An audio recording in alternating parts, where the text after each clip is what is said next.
जिस सीट पर बीजेपी की सबसे ज्यादा नजर है, नीतीश के इसी किले पर बीजेपी सेंध लगाना चाहती है, जहां से अमित शाह ने किया 2024 का चुनावी आगाज। लोकसभा के इस खास कड़ी में बात झंझारपुर लोकसभा सीट की। नमस्कार, आप देख रहे हैं बिहार तक और आपके साथ मैं हूं ऋचा शर्मा। यूं तो लोकसभा चुनाव 2024 के लिए एक तरफ सभी पार्टियों ने कमर कस ली है, लेकिन मिथिला की इस खास सीट पर मुकाबला इस बार बेहद ही दिलचस्प है। सबसे पहले बात इस सीट के इतिहास की। झंझारपुर लोकसभा सीट पिछड़ों और अति पिछड़ों के बीच यहाँ की राजनीति घूमती रहती है। पहले ये मधुबनी के अंतर्गत आता था। साल 1972 में ये लोकसभा सीट बनाया गया। 1972 से लेकर 2019 तक यहाँ 13 बार चुनाव हुए, जिसमें 10 बार पिछड़ा और अति पिछड़ा वर्ग के प्रत्याशी ने सांसद की कुर्सी पर कब्जा जमाया। पहली बार झंझारपुर लोकसभा सीट पर 1972 में कांग्रेस प्रत्याशी और बिहार के मुख्यमंत्री रहे जगन्नाथ मिश्र ने जीत दर्ज की थी। इसके बाद कांग्रेस के खाते से ये सीट 1977 के चुनाव में भारतीय लोक दल के खाते में चली गई। धनिक लाल मंडल ने अपनी पार्टी का परचम यहां से लहराया था। 1980 के चुनाव में यहां से धनिक लाल मंडल ने जनता पार्टी एस से टिकट पर जीत हासिल की थी। 1984 में इंदिरा गांधी की हत्या के बाद हुए चुनाव में कांग्रेस ने फिर से सीट पर कब्जा जमा लिया। कांग्रेस प्रत्याशी डॉक्टर गौरी शंकर राजहंस ने जीत दर्ज कर पार्टी का परचम बुलंद किया।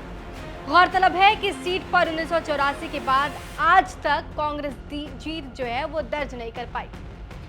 1989 से लेकर 1996 तक लगातार जनता दल के प्रत्याशी देवेंद्र प्रसाद यादव ने जीत की हैट्रिक लगाई। 1998 के लोकसभा चुनाव में राष्ट्रीय जनता दल के प्रत्याशी सुरेंद्र प्रसाद यादव ने जीत दर्ज की। इसके बाद 1999 और 2004 में फिर से राष्ट्रीय जनता दल यानी कि आरजेडी की टिकट पर देवेंद्र प्रसाद यादव ने जीत दर्ज करी। 2009 की बात की जाए तो 2009 के लोकसभा चुनाव में जनता दल यूनाइटेड के प्रत्याशी मंगनी लाल मंडल ने यहां से जीत हासिल की थी। 2014 के लोकसभा चुनाव में मोदी लहर में इस सीट पर वीरेंद्र चौधरी ने बीजेपी के टिकट पर जीत दर्ज की। 2019 के लोकसभा चुनाव में जेडीयू एनडीए गठबंधन का हिस्सा थी, इस वजह से ये सीट जो है वो जेडीयू के खाते में चली गई थी। रामप्रीत मंडल ने जीत दर्ज कर पार्टी के खाते में सीट डाली थी। अब आपको बताते हैं कि विधानसभा सीटों का समीकरण क्या है। झंझारपुर लोकसभा सीट के अंतर्गत 6 विधानसभा क्षेत्र आते हैं। इसमें बाबू बरही, खजौली, झंझारपुर, राजनगर, लौकुहा और फूलपरास शामिल हैं। झंझारपुर लोकसभा का जातीय समीकरण क्या है, अब वो भी समझ लीजिए। झंझारपुर संसदीय क्षेत्र यादव, ब्राह्मण और अति पिछड़ा बहुल है। यादव लगभग यहाँ पर 20%, ब्राह्मण 19 से लेकर 20% तक है, अति पिछड़ा 35%, मुस्लिम 15%, 10% अन्य यानी कि भूमिहार है, राजपूत है, कायस्थ है, वैश्य आते हैं। यहाँ वोटरों की कुल संख्या की बात की जाए तो ये है 14,18,977 और इसमें 7,57,310 पुरुष हैं, 6,61,667 महिला वोटर हैं। बाढ़ और सूखा यहाँ का मुख्य मुद्दा है।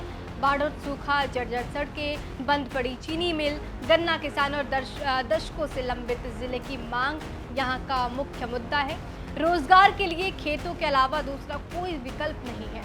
हर साल यहाँ से सैकड़ों लोग रोजगार की तलाश में पलायन करते हैं। उच्च शिक्षा के लिए भी छात्रों को दूसरे शहर जाना पड़ता है, जिससे सरकारी स्कूल और कॉलेज हैं और वो शिक्षकों की भारी कमी से जूझ रहा है।